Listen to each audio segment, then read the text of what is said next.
오늘 사도행전 15장입니다.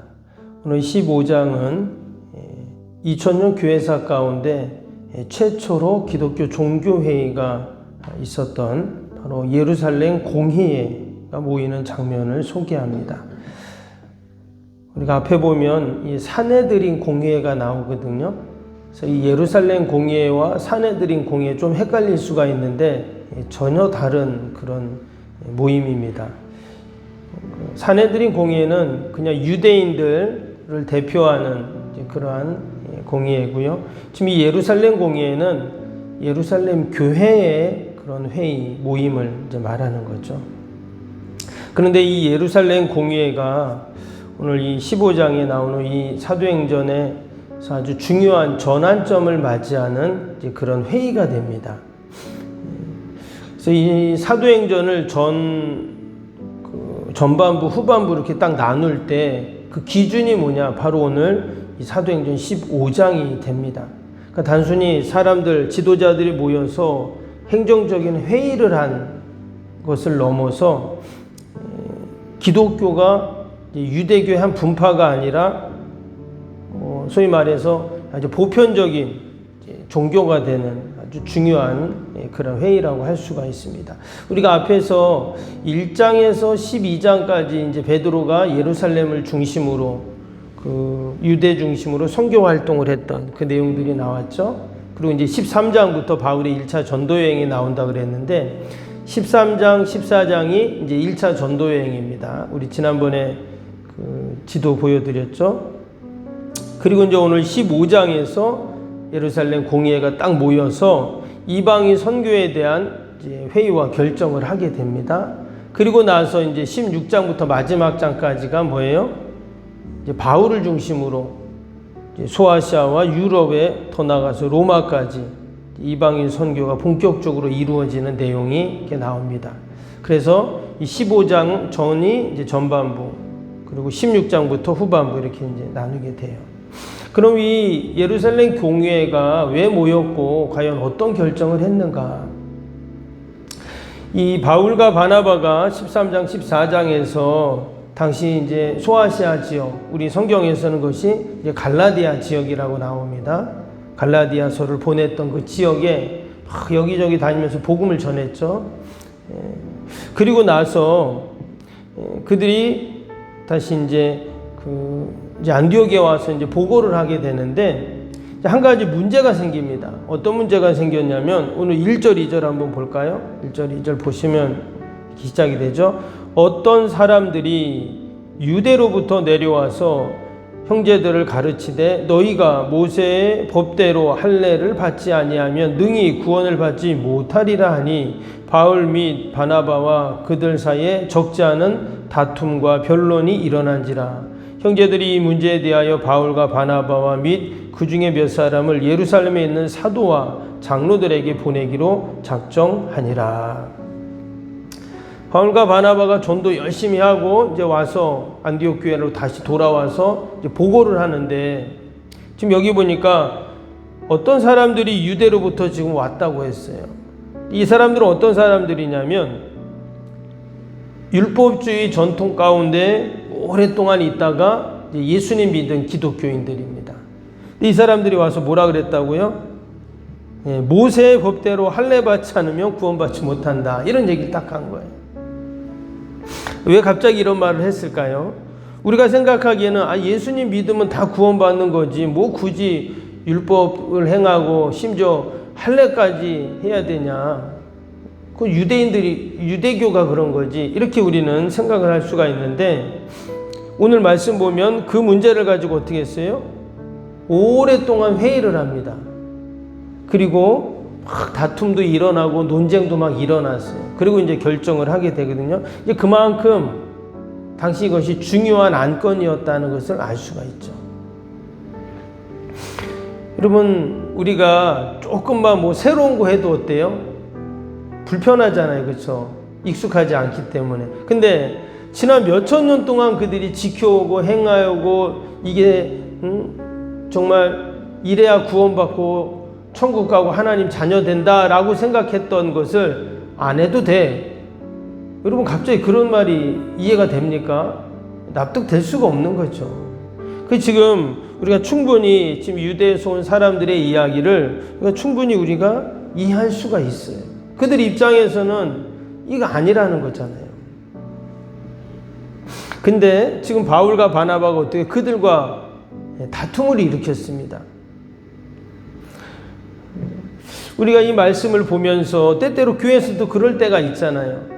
이게 맞는 것 같은데 또 다른 사람은 또 다른 의견이 있고 또 어떤 사람 방법이 또 다르고 또 생각이 다르고 똑같은 문제를 갖고도 뭐 교회뿐만 아니라 가정에서도 마찬가지, 그리고 또 뭐 회사에서도 마찬가지고 우리가 그런 일들을 많이 이렇게 경험을 합니다. 여러분 과연 그럴 때 우리가 어떻게 결정을 하고 또 어떻게 판단을 해야 될까요? 오늘 6절 7절 다시 한번 보세요. 6절 7절 보니까 사도와 장로들이 이 일을 의논하러 모여 많은 변론이 있은 후에 베드로가 일어나 말하되, 그래서 이게 보니까 많은 변론, 많은 의논을 했다는 말이죠. 의논하는 가운데는 뭐 서로 다툼도 있고 또 서로 갈등도 있고 그런 일들이 분명히 있었을 거예요. 그런데 마지막에는 베드로가 일어나 말하되, 그래서 여기서 베드로는 예수님 제자 베드로잖아요. 당시 이 예루살렘 공회의 수장과 같은 그런 사람입니다. 그가 뭐라고 말했는가 볼까요? 7절 9절 보세요. 7절 9절 말씀 보면 그가 이렇게 말을 합니다. 많은 변론이 있은 후에 베드로가 일어나 말하되, 형제들아 너희도 알거니와 하나님이 이방인들로 내 입에서 복음의 말씀을 들어 믿게 하시려고 오래전부터 너희 가운데서 나를 택하시고 또 마음을 아시는 하나님이 우리에게와 같이 그들에게도, 그러니까 이방인들에게도 성령을 주어 증언하게 하시고 믿음으로 그들의 마음을 깨끗하게 하사 그들이나 우리나 차별하지 아니하셨느니라. 그들 이방인들이나 우리나 하나님은 결코 차별하지 않는 분이라는 거예요. 맞는 말이죠. 근데 사실 이전까지는 어땠어요? 이방인들은 우리는 택함 받고 우린 선민이지만 저들은 뭐 아니야, 우리는 다 천국 가지만 이방인들은 아니야, 이렇게 생각을 했었다는 거죠. 그런데 우리가 앞에서 보았듯이 베드로가 어땠습니까? 베드로가 고넬료 이방인이잖아요. 백부장 그 집에 가서 그에게 복음을 이야기하고 했더니 그 집에 성령이 임하고 세례받고 구원받는 그런 일들이 막 일어났었습니다. 결국은 어떻게 됐어요? 이 베드로 사도가 예루살렘 교회 수장이었는데 그가 아주 이 중요한 결정을 하면서 이제 공식적으로 이방인 선교의 문이 확 열리는, 하나님은 분명히 유대인이나 이방인이나 차별하지 않는 분이다, 이런 얘기를 하게 됩니다. 그러면서 이제 한 가지 이야기를 해요. 한 가지 이야기가 뭐냐? 하지만 우리가 공동체를 유지하기 위해서 필요한 것이 있다는 거예요. 그게 이제 20절인데 한번 볼까요? 20절에 나오죠. 다만, 그러니까 이런 것이 있어야 되는 거예요.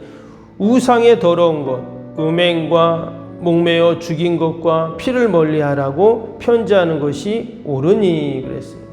당시 이방인들의 그 우상 숭배는요, 이런 것들이 아주 만연했다는 거예요. 그래서 우리가 우상 더러운 거, 또 음행, 또 목매어 죽은 거, 그러니까 이건 이제 정결법과 이제 관련이 있는 것이죠. 근데 왜 이런 율법을 말했는가? 왜 이런 기준을 말했는가? 바로 공동체의 모임 때문에 그렇습니다. 왜냐, 유대인, 기독교인, 이방인, 기독교인들이 함께 모였어요.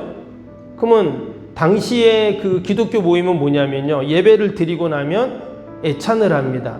그 애찬이 이제 우리 지금의 이제 성찬식과 같은데 끝나면 함께 늘 식사를 하게 되어 있어요. 그런데 유대인들은 어때요? 유대인 기독교인들은 그들이 율법을 알기 때문에 여기 나오는 뭐 우상에 드려졌던 거, 또 피, 또 목매어 죽인 시체, 그런 거 있잖아요. 절대 가까이 할 수가 없거든요. 그래서 이런 기준을 이제 이야기한 것입니다. 결국 예루살렘 교회의 이런 베드로의 결정, 또 사도 바울과 또 바나바의 전도 여행에 대한 내용들, 또 당시 예수님의 형제였죠, 야고보의 그런 결정, 이런 것들이 결국 이 예루살렘 공의에 아주 중요한 그런 결정이 되어서 이방인 선교의 문이 활짝 열리게 됩니다. 우리가 이 말씀을 보면서, 이 공의의 결정을 보면서 아주 귀한 교훈을 얻게 됩니다. 그것은 뭐냐면, 구약의 율법을 다 폐기하고 이제는 뭐 율법은 아무 소용없다, 이것이 아니었어요. 어떻게 결정했죠? 교회가 같이 합의를 했어요. 합의. 때로는 거기에 논쟁도 있고 다툼도 있었지만 어떻게 해요? 온 공동체가 함께 모여서 머리를 맞대고 우리가 도대체 어떻게 하면 좋겠냐 합의를 하는 거예요. 그리고 또 한 가지는 뭐냐? 하나님의 말씀에 근거한 그러한 결정을 하게 됩니다. 오늘 읽진 않았는데 우리 그 15절, 16절, 18절 그 계속 나오는 말씀이 뭐예요? 그들이 결정하는 데 있어서 선지자들의 말씀이 이와 같이 일치하도다 하면서 당시에 이 야고보 사도, 이 야고보는 예수님의 제자 야고보가 아니죠. 헤롯에 죽었잖아요. 그래서 이 초대교회 때 야고보는 예수님의 형제 중에 야고보가 있잖아요. 그래서 그 야고보입니다. 나중에 야고보서 쓴 그 야고보인데 그가 하나님의 말씀을 언급합니다. 그래서 16절부터 쭉 그 얘기가 나와요. 한번 볼까요? 15절부터 선지자들의 말씀이 이와 일치하도다 기록된 바 이후에 내가 돌아와서 다윗의 무너진 장막을 다시 지으며 또 허물어진 것을 다시 지어 일으키리니 이는 그 남은 사람들과 내 이름으로 일컬음을 받은 모든 이방인들로 주를 찾게 하려 함이라 하였은즉 즉 예로부터 이것을 알게 하시려는 주의 말씀이라 함과 같으니라. 여기 보니까 구약의 말씀을 인용하면서 뭐라고요? 이방인들로 주를 찾게 하려 합니다. 그랬어요. 이미 하나님께서 구약 성경에 다 우리에게 선지자를 통해서 이방인들도 다 주를 찾고 주님을 만나고 구원받는 백성으로 하나님이 삼아주셨다 하는 이야기를 하게 되는 것이죠. 결국 온 사람들이 이 하나님의 말씀과 또 사도들의 결정과 또 성령님의 인도하심에 그들이 이제 다 따르게 되는 거죠. 근데 무엇보다 가장 중요한 것은 뭐였냐? 바로 성령님의 역사예요. 이 모든 결정과 또 이방인 선교와 이 모든 일들은 우리가 앞에서도 계속 보았지만 누구의 역사예요? 성령님의 역사예요. 그래서 오늘 8절에도 보세요. 8절에도 보면 또 마음을 아신 하나님이 우리와 같이 그들에게도 성령을 주어 증언하시고 이런 말씀이 나왔죠. 28절도 보세요. 밑에 28절을 보면 성령과 우리는 이 요긴한 것들 외에는 아무 짐도 너에게 지우지 아니하는 것을 옳은 줄 알았노니. 여기도 보면 성령에 대한 이야기를 하고 있죠. 결국은 뭐냐? 성령님께서 결정하게 하시고 이방인들도 구원받게 하시고 또 우리가 주님의 교회를 세워가는 이 모든 일들을 누가 이루시냐? 성령님이 함께 하시고 역사하신다는 거예요. 그리고 오늘도 우리가 이 새벽에 함께 기도할 때 성령님 의지하고 또 오늘도 성령님이 어떻게 역사하실까를 기대하고 우리가 성령님을 인정하는 저와 여러분 되기를 축복합니다. 성령님은 우리를 선한 길로 인도해 가십니다. 때때로 내가 잘못 판단할 수도 있잖아요. 그렇죠. 내가 잘못 판단하고 나는 잘한다고 하지만 혹이나 나는 실수할 수 있거든요. 그러나 성령님은 보혜사 성령님이라고 했어요. 우리를 돕는 분이라고 했기 때문에 내가 잘못해도 잘 인도해 가세요. 그래서 중요한 것은 우리가 성령님을 의지하는 겁니다.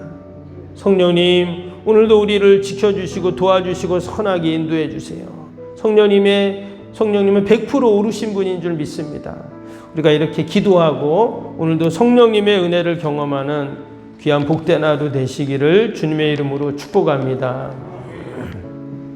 우리 오늘도 말씀 생각하면서 성령님 의지하면서 함께 목요일 기도 함께 기도하도록 하겠습니다. 금요일 기도 기도하겠습니다.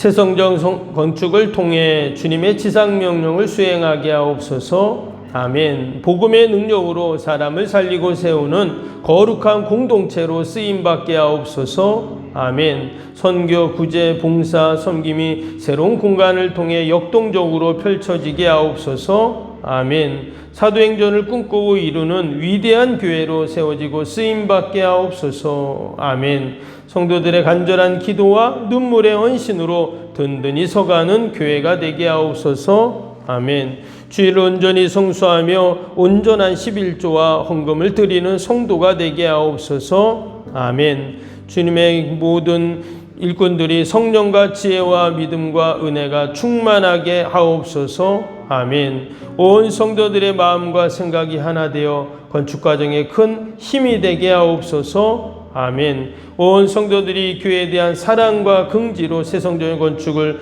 이루어 가게 하옵소서. 아멘. 분열의 악한 영이 틈타지 않게 하시고 건축하는 과정에 실족하는 사람이 한 명도 없게 하옵소서. 아멘. 새 성전을 통해 하나님의 기적 같은 사역이 펼쳐지게 하옵소서. 아멘. 생명력 있는 복음의 역사가 나타나는 부흥의 진원지가 되게 하옵소서. 아멘. 세계를 품고 열방을 위해 기도하는 공간, 거룩한 소통의 공간이 되게 하옵소서. 아멘. 성도들이 벅찬 마음으로 새 성전에 임할 하나님의 영광을 소망하게 하옵소서. 아멘. 하나님의 꿈과 비전이 아름답게 펼쳐지는 것을 다 함께 누리게 하옵소서. 아멘. 예수님의 이름으로 기도합니다.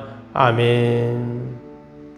사랑과 은혜가 충만하신 하나님 아버지, 오늘도 저희들을 이 기도의 자리, 믿음의 자리에 응답의 자리로 부르심을 감사합니다.